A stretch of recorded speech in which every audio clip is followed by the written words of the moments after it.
छियासठवां परिनिर्वाण दिवस हमारे बाबा साहब डॉक्टर भीमराव अंबेडकर के चरणों में मेरा कोटि कोटि नमन करते हुए मैं अपनी वाणी की शुरुआत करता हूँ।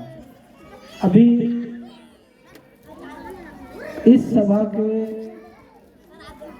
अध्यक्ष महोदय, आदरणीय अध्यक्ष महोदय बैठे हुए हैं, माता बहन, भाई बहन, बुजुर्ग, अभिभावक सभी को तहे दिल से आभार प्रकट करते हैं कि आज इस महापरिनिर्वाण दिवस पे मुझे भी कुछ बात रखने का मौका मिल रहा है।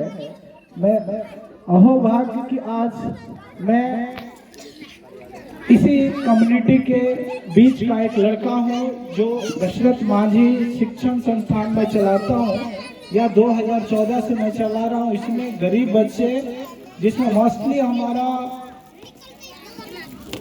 जो बच्चे असहाय होते हैं, जो बच्चे पढ़ नहीं पाते हैं, उन बच्चों को हम लोग अपने आवास पे रख करके निःशुल्क आवासीय व्यवस्था के साथ खाना पीना रहना सारे चीजों को व्यवस्था करके उनको प्रोजेक्ट के अंतर्गत विशेष स्कूल में तैयारी करवा कर भेजते हैं। जैसे नवोदय, नेत्राहाट, सैनिक, इस तरह से विद्यालयों में भेजा करते हैं। आज इस महानिर्वाण परिदिवस के उपलक्ष्य में कुछ बातें मैं शेयर करूंगा जो थोड़ा गंभीरता से सुने। मैं ज्यादा नहीं बोलूंगा, लेकिन कुछ बातें कि आखिर हमारी दुर्दशा क्यों है। आज जितने भी दलित और जो गरीब है, जो और गरीब होते जा रहा है, इसकी मंशा कैसे कहां से आ रहा है, इसको समझने की कोशिश करते हैं। थोड़ा सा मान लिया जाए कि अभी जो वर्तमान स्थिति है एजुकेशन का, जो एजुकेशन सिस्टम अपने देश में कि किस तरह से हमारे समाज के बच्चों के बीच में गवर्नमेंट हमें नीति निर्धारण करता है। बोले तो अमीरों के लिए अलग स्कूल है और गरीब के लिए अलग स्कूल है। ये दो तरह का ऐसा सिस्टम है जहाँ पे हमारे बच्चे पढ़ते हैं, उसकी हम कंपैरिजन करते हैं बड़े वाले स्कूल से। बड़े वाले स्कूल जिसमें अमीरों के बच्चे पढ़ते हैं और छोटे जो हम लोग गरीब परिवार के बच्चे, वो गवर्नमेंट जो हमारा नीति निर्देशन सरकार करता है उस विद्यालय में पढ़ते हैं, जहाँ पे हमारी बच्चियों के लिए शौचालय भी नहीं है, उनके उचित व्यवस्था नहीं है। उस व्यवस्था में हमारे बच्चों को पढ़ने का आते हैं, जहाँ पे हमारा माहौल क्रिएट नहीं होता है कि हम उसे अच्छा माहौल में अपने बच्चियों को और बच्चे को पढ़ा सकें। ये सरकार की दोहरी नीति है। समझिए, पहले क्या हुआ करता था, पिछले जमाने में जब शासन अंग्रेजों का था, उसके पहले भी हम लोगों को शोषण करता था। उच्च समाज के बड़े जो अपने आप को समझते थे कि हम श्रेष्ठ हैं जातियों में, उन लोगों ने हमें शोषण किया। वो क्या था, जैसे कमर में झाड़ू, गले में हाड़ी टांग करके हमें मानसिक शारीरिक शोषण किया करता था। अभी वो चेंज हो गया। अभी क्या है, हमारे दिमाग पे डायरेक्ट हथौड़ा मार रखा है। बोले तो एजुकेशन को नष्ट कर दो ताकि हमारा बच्चा ना पढ़े। यही कारण है कि आज तक हम अंधविश्वास में जूझते रहे, वास्तविकता को जान नहीं पाए कि क्या है। स्कूल में क्या है कि वो सिखाया जाता है, क्या हमें पता है। जब मिड डे मील आता है तो बच्चा जब लाइन में बैठ के खाता है तो जो चावल गिर जाता है प्लेट से, तो टीचर सिखाता है क्या, अरे वह जो चावल गिरा है उठाकर फेंक दो, या तो कुछ ऐसा उसको नियम बताता है कि अगर चावल गिर गया तो उठाना चाहिए। फिर उसका नियम बताता है कि अगर चावल पर मक्खी गिरे, अगर चावल पर मक्खी बैठे तो उसको झेलिए हाथ से, तो वो मक्खी उड़ जाएगा खाना पर से। ऐसा सभी स्कूल में टीचर बताते हैं कि मक्खी नहीं बैठना चाहिए खाना पे और उसको एक हाथ से हौंकते रहना चाहिए। सोचिए, ये जो तरकीब है, ये मानसिक शोषण करने का एक तरीका है। हमारे बच्चे को जूठा गिर जाने के बाद सिखा रहा है कि जूठा उठा के फेंकना चाहिए। दूसरी बात, अगर मक्खी बैठ जाए तो दूसरे हाथ से हौंकना चाहिए, ये जो कि बिल्कुल गलत है। हम इन बच्चों को ये सिखाएंगे कि खाना खाते समय खाना का एक दाना ना गिरे तो क्यों उठाना पड़ेगा भाई। अगर हम ये सिखाए कि आसपास के साफ सफाई गंदगी करके स्कूल के अगल बगल साफ रखेंगे तो मक्खी आएगा ही नहीं स्कूल में, तो क्या जरूरत है। तो वहाँ पे तो इस तरह से विद्या दिया जा रहा है, तो हमारे बच्चे में क्वालिटी एजुकेशन कहाँ से आएगा।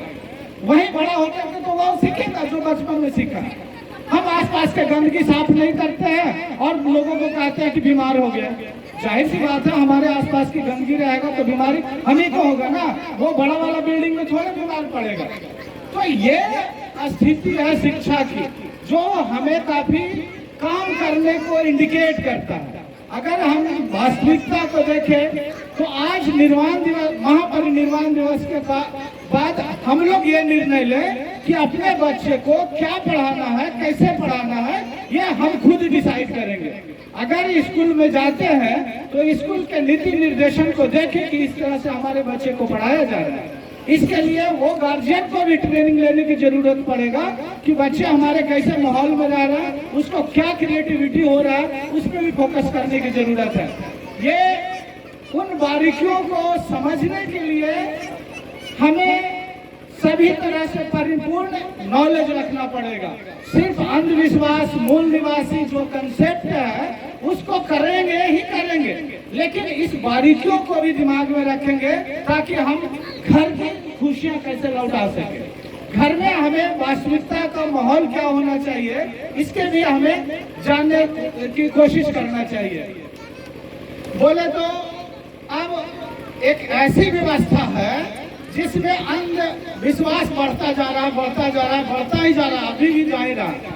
इसको रोकने के लिए ही मैंने 2014 से दशरथ मांझी शिक्षण संस्थान का नींव रखा है और आज तक अभी तक मैं कर रहा हूँ कि एक टोला मोहल्ला में 10 लोगों को जोड़ते हैं जो पढ़ा लिखा है, जिनके पास सामाजिक समझ है, उनको जोड़ करके ट्रेन करते हैं और उन 10 लोगों के माध्यम से वहाँ के माहौल को ठीक करने की कोशिश कर रहे हैं, जिसमें बच्चे को कैसे हम विकास कर सकें, उसका मानसिक, शारीरिक और भाषाई विकास कैसे हो, उस पर कार्य करते हैं। तो अगर मैं चाहता हूँ कि अगर इस तरह से यहाँ पे 10 लोग अगर एक्टिव हैं तो जो हमारे नौनिहाल वाले बच्चे हैं इनको अच्छा संस्कार दे सकते हैं, वो हम अपनी बुद्धि विवेक से, और ये तभी संभव होगा।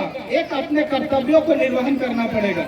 जितने भी मंचासीन हैं सभी को ध्यान आकर्षित करवाना चाहेंगे कि अगर हमारे बच्चे ही पढ़ेंगे तभी हमारा फ्यूचर का निर्माण होगा। ऐसे भी कहा जाता है कि बच्चे देश का भविष्य है। इसमें एक कर्तव्य अम्बेडकर साहब बोले थे, वो भी करना हम लोगों को फर्ज बनता है। उनकी एक खास कर्तव्य हम लोग शामिल नहीं कर पाते हैं, वो क्या है, पे बैक टू सोसाइटी।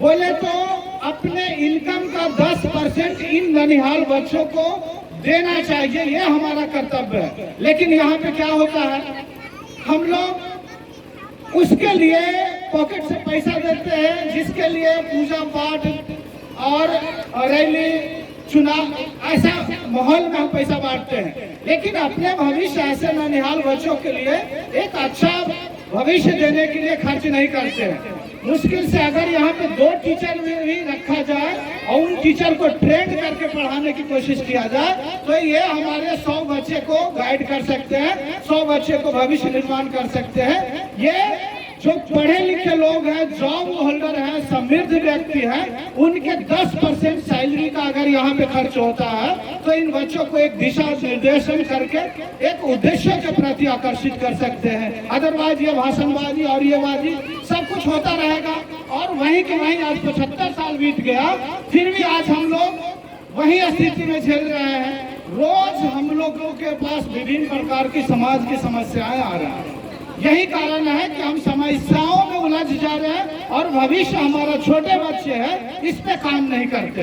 हम तत्काल फायदा खोजते हैं कि हम विधायक कैसे बन जाए, हम अपने आप को ये रिप्रेजेंट करते हैं कि हमें सर्वा आप मानो, तभी हम करेंगे। अदरवाइज क्या मतलब है इसको पढ़ाने से, हमको क्या फायदा, वोट देगा हमको। लेकिन यहाँ पे यही क्रोनोलॉजी हमारे दिमाग में फॉरवर्डों ने सेट किया है। अरे तुमको नेता बनना तो ये करो, अरे तुमको आईएएस बनना तो ये करो, लेकिन आईएएस बन के भी चाटुकार बन जाते हैं तभी बहुत बुरा लगता है। या तभी हमें ये एहसास होता है कि अम्बेडकर साहब के विचारों को हमने मर्डर कर दिया। तो इन विचारों को कंटिन्यू करने के लिए दिल से अपने 10% सैलरी का खर्च, अपने 10% अपने सैलरी का, इनकम का 10% अपने बच्चों पे दे, कोई जरूरी नहीं कि कहीं भी आप डोनेट कर सकते हैं। लोगों को, गरीब बच्चों को मदद करने के लिए सबसे बढ़िया रास्ता है और उचित उपाय है। इसके अलावा कितना कुछ भी कर ले, हमारे बच्चे नहीं पढ़ेंगे तो आज हमें शर्मिंदा होना ही पड़ेगा। इन्हीं सब विचारों के साथ मैं अपने दिल से ग्रामवासी, उपस्थित मंचासीन सभी पदाधिकारियों को सहृदय धन्यवाद करते हैं और आशा उम्मीद करते हैं कि अगले साल यहाँ पे कम से कम 50 बच्चों को भविष्य बनाने के लिए ये सारे बुद्धिजीवी एकजुट हों और इस पे चिंतन मनन करें कि 10 वर्ष के बाद ये बच्चा का फ्यूचर बढ़िया हो और हमारी सोच को आगे करे। जो हम लोग चाह रहे हैं कि एक दूसरे को मदद करें, एक दूसरे की भावना को समझें, इसके अंतर्गत ये कंटेंट डालेंगे तभी ये विचारों को प्रचार प्रसार कर सकते हैं। इन्हीं सब अपनी बातों को रखते हुए मैं पुनः इस मैनेजमेंट करता खास करके कृष्णा जी को विशेष आभार प्रकट करते हैं कि मुझे सूचना दी है। सहृदय धन्यवाद और सभी को तहे दिल से आभार प्रकट करते हुए मैं अपनी वाणी को विराम देता हूँ। जय भीम, जय भारत।